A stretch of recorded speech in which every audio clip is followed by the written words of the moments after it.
we're going to go to the StreamYard Maker hotline here and welcome. You know, I rehearsed this, Dr. Carson, and now I forgot all of my lines. So, but Dr. Ben Carson doesn't need an introduction, but I would be honored to give him one. He is a famed pediatric neurosurgeon. He performed the first surgery to separate a pair of conjoined twins in 1987, and there were 70 other doctors involved in this procedure. I read all about it yesterday, an amazing thing. He was given the Presidential Medal of Freedom by President Bush in 2008, and he felt the political bug around the time of Obamacare, which he refused to support, the Affordable Care Patient Protection Act, and doctoring went on the back burner and politics went on the front. Dr. Carson entered the 2016 Republican race for the nomination. You were on the stage with now President Trump. Of course, he was then just a builder, developer, host of The Apprentice, President Trump or Donald Trump. It always seemed to me, too, like Dr. Carson, that he liked you the best out of all of them. He never had a slandered nickname for you. He didn't have Little Marco, Low Energy Jeb. He just, well, Dr. Carson is wrong about this. But ultimately, President Trump nominated you, and you were approved by the United States Senate as the Secretary of Housing and Urban Development. Today, you're still retired from doctoring, but you are very active in promoting this film now called The American Miracle, which we will play a trailer from in just a little bit, and we'll talk about the founding fathers. But Dr. Carson, thank you for joining me. It's an honor. How are you? I'm doing very well. It's very nice to be with you, and I appreciate your patriotism. Oh, you're very welcome. We're excited to learn a little bit more about your life and some of the work that you did, and then we'll talk about the founding fathers. So tell me and our audience, when you did the procedure to separate the conjoined twins, this was something that took years to plan. And as I said, a team of 70 some odd doctors. Did I have that right? There were 70 people. They weren't all doctors. Some of them were nurses, technicians. But it was a very coordinated effort. I got the credit, but it couldn't have been done without everybody playing their role. That's such an important concept. And they were the first twins that were joined at the back of the head, a particularly difficult place to separate because they share the drainage systems of the brain. And this was the Bender twins, right? That's correct. Patrick and Benjamin. Now one of them passed away, but one of them, I want to say, I actually couldn't find. Is he still alive? I honestly don't know. We've been involved in a number of twin separations. And the first successful one, completely successful, where they had no neurological deficits, was actually done in South Africa. And they were joined at the top of the head, facing in opposite directions. And there's been a lot of very interesting developments, and progress has been made. And that's why you don't hear about twin separations anymore, because they can be done now. It was sort of a new thing back in those days. And of course, this was in 1987. This was Johns Hopkins, right? Yes. And you're right. I haven't heard about one, but I remember when I was a little boy, I was one of the first kids that my parents bought a copy of the Guinness Book of World Records. And I can still remember the picture that was in the Guinness Book of World Records of the Siamese twins, as they used to call them. Because first, the ones that made them famous were Cheng and Ing Bunker, and they were born in Siam, hence the term Siamese twins. They ended up growing up in North Carolina. They were very interesting people. They were very talented. They actually got married to two different women who were twin sisters.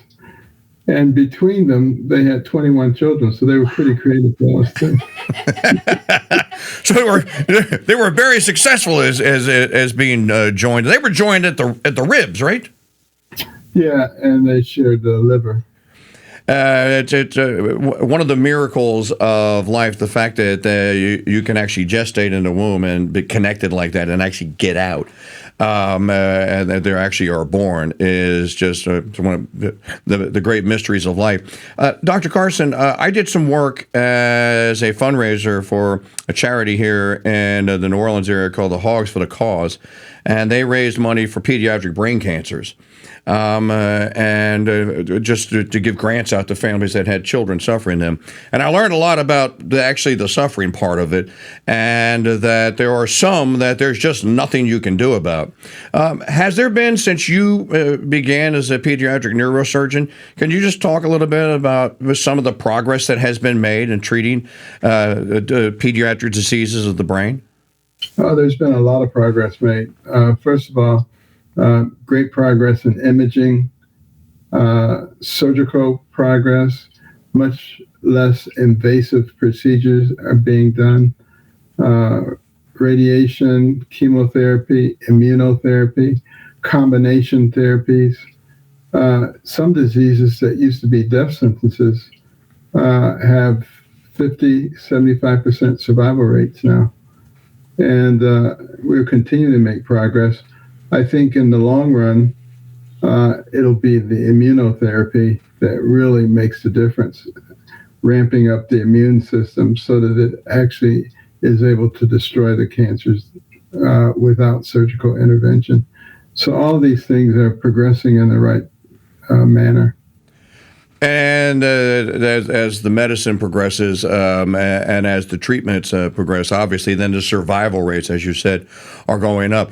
We're on the StreamYard hotline with Dr. Ben Carson, and we're going to talk to Dr. Carson about the Founding Fathers in just a moment here. But first, I want to just dabble a little bit in what made you decide, what was the moment when you woke your lovely wife, Candy, up and said, Candy, I'm doing it. I'm going file today and running for president. And what did she say? Well, I had no intention of going into politics. I would have said you were crazy if 15 years ago you'd said that to me. But, in 2013, I was asked to give the keynote address for the presidential prayer breakfast, which kind of surprised me because I'd given the keynote address in 1997 when Bill Clinton was president. I didn't know anyone ever did it twice. But some research revealed that there was one person who had done it twice, and that was Billy Graham. I said, wow, that's pretty good company. Good company. But after that speech, everybody was saying, you should run for president. I said, these people are crazy. And I said, if I just ignore them, it'll go away. But it didn't go away. Everywhere I went, people had signs and placards, run, Ben, run. I had more than 500,000 petitions in my office. And I finally said, Lord, if you really want me to run, which I don't want to, you have to give me all the things that a person who runs for president has. A Rolodex with all the important names, a lot of money, and an organization. And I said, I'm not going to develop those things, so you'll have to give them to me. The next thing I knew, they were all there. Our organization was raising more money per month than the RNC. It was really quite an amazing phenomenon. But as I traveled around the country, it was amazing. The smallest hamlets to the largest cities, I discovered that most of the American people actually have common sense. But I also discovered that most people don't have courage. They'd rather stand in the corner and stir at their feet than to stand up for what they believe in. They don't want to be called a nasty name. They don't want to be canceled. And people must recognize that you can't be the land of the free if you're not the home of the brave. And that's where we need to go. I think people are starting to wake up. People are starting to recognize that we have a lot to lose.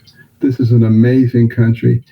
People have tried to denigrate it, say we're systemically racist, that we're horrible people, that we're unfair. If it was all that bad, why is everybody trying to get in here? That obviously doesn't make any sense. And it's a great place. We have a great history.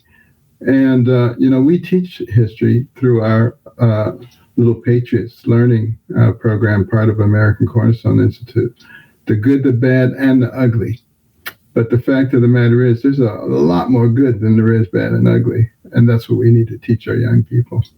Dr. Carson, when after you made the decision, and then you had made the decision before or after the famous Trump ride down the escalator?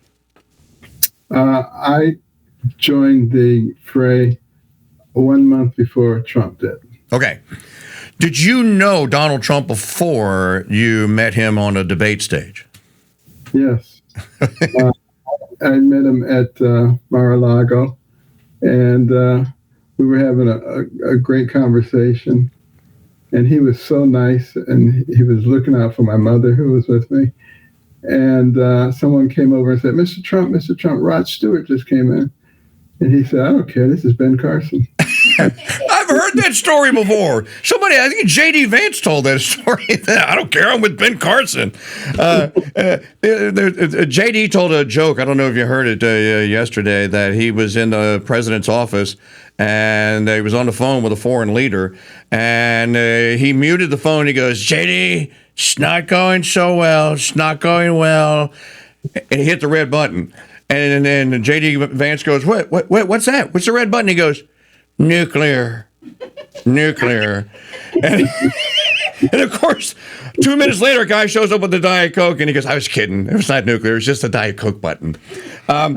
Robbie Ritchie tells the same story you just told about Trump's attention to his guests. That when you're in his presence, you're the most important person in the world. That's kind of that's kind of what I get from people.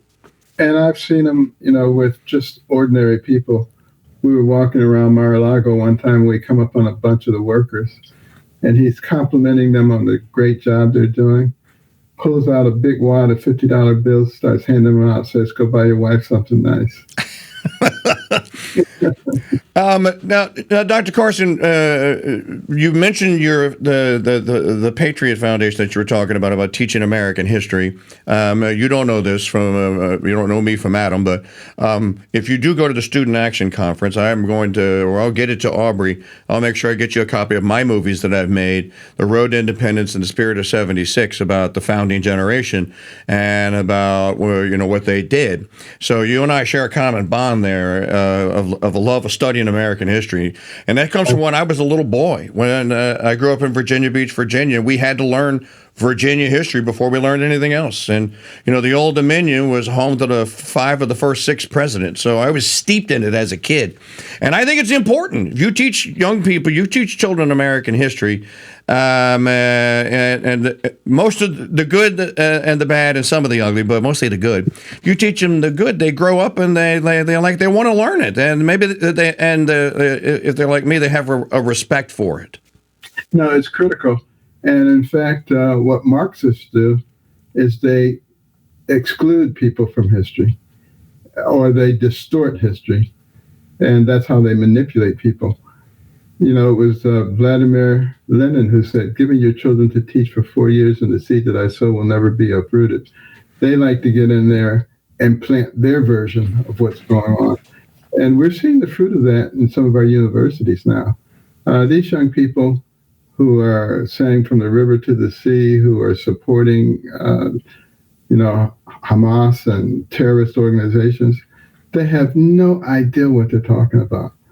And they're very easily manipulated. They're what Lenin called useful idiots, and they work very well to absolutely fundamentally change a society. And they are useful idiots. And I just want to right now, I want to play, because I have the trailer. The film, it came out June 10th, 11th, and 12th. It's called The American Miracle. Well, it's a great movie because it goes through the founding of our country and some of the miraculous things that occurred. Most people have no idea of some of these things that used to be in our history books until it became politically incorrect.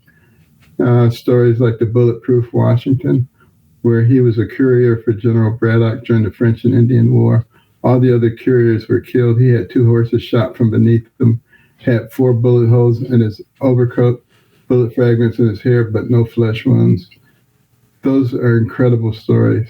And I found the trailer, and I can now play it. I came to persuade you to avoid these dangers. We hold these truths to be self-evident, that all men are created equal.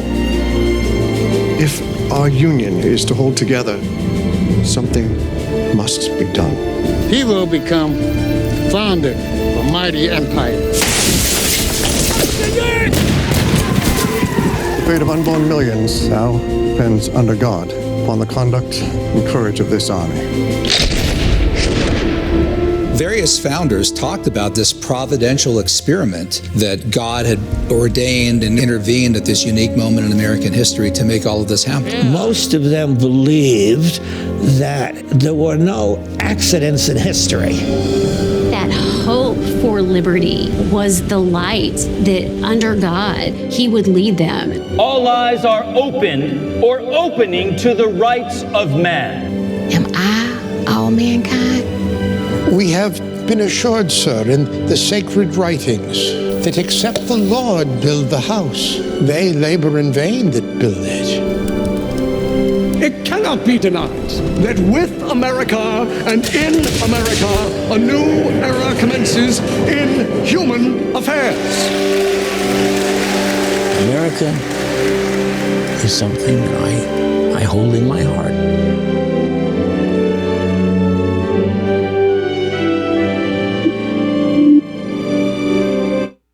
And Americans of today should regain our bearings that our nation is no accident. And then you can find out all about the movie on that website there that you just saw. And of course, now it's going to loop. So I saw some actors, some that I recognize. Some of the lines I've committed to memory. I knew some of the lines. And, in my movie, The Road to Independence, we couldn't get into Independence Hall, so we had to fake it. We paid a 3D designer. This is back in 2010. 2010, paid a 3D designer to make us an Independence Hall set. And I'll never forget this. It took 2 days to render that scene. I kept going, when am I going to get the scene? He goes, man, it's rendering. It took 2 days to render that scene. It looks like you guys actually were able to get in to Independence Hall and shoot that, or at least make a facsimile. It looks like a wonderful film. I'm excited to see it. It's extremely well done. It's very, very accurate. And interestingly, the book from which the film was made was written by Michael Medved. You saw him speaking there. He had a lot to do with my early life because one of the TV programs I was allowed to watch was GE College Ball. And I decided to attend the college that won the championship of GE College Ball. So the championship that year was between Harvard and Yale. And Michael Medved was the captain of the Yale College Ball team. And they creamed Harvard, so I didn't want to go to a place with a bunch of dummies, so I applied to Yale. It worked out okay. And I one of the other scenes that I saw in the film there was the crossing of the Delaware River. I made an audio feature on that called "The Times That Try Men's Souls." There was a piece in there where that was Thomas Paine that was saying, we had the power to make the world over again. So there was a lot of stuff that's in there that my movies, and of course it's shared material that my movies and your film that are kind of share the material. So I'm very excited to see it. Well, it's so important that we know who we are because your history gives you your identity. Your identity informs your beliefs, and that's how you act based on your beliefs.